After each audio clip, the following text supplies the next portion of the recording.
Second Amendment, gun control. You've been on the NRA's board since '95, and this is a subject that you maybe feel more strongly about than any other. I believe that make your case. I believe that a person's moral compass can be determined by how he references free men the right to defend themselves.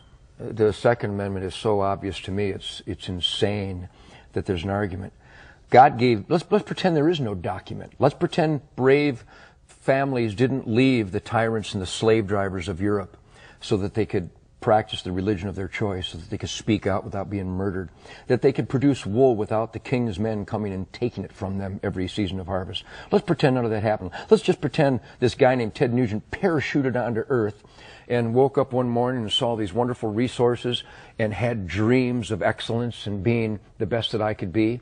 I don't need a document, and I don't need another man to explain to me that I have the right to defend my gift of life.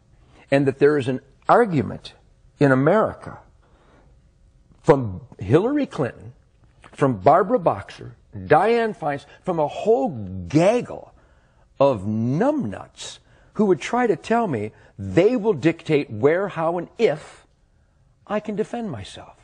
I find that preposterous. I find it unacceptable, and I will not accept it. I am a free man. Don't tread on me. A good, law-abiding citizen, not convicted of a felon. The Second Amendment of our Bill of Rights is my concealed weapons permit. Period. That's it. That's it. So no limitations of any kind that you can see? None. That's it. The limitation should be, instead of arresting people for molesting children 24 times, I would rather the dad walked into the room, found a person molesting that child, and blew his brains out.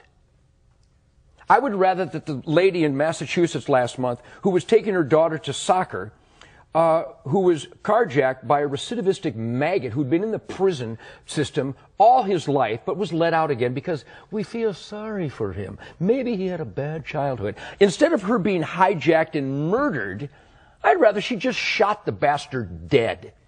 But in Massachusetts, somebody decided she can't do that. So she's dead. I would rather she was alive and the carjacker was dead. I'm weird.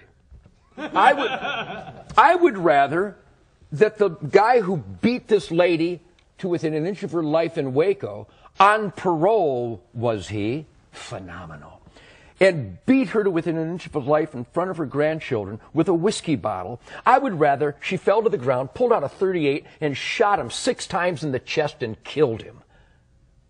Am I weird? Because the guy is going to get out again. I don't like repeat offenders. I like dead offenders.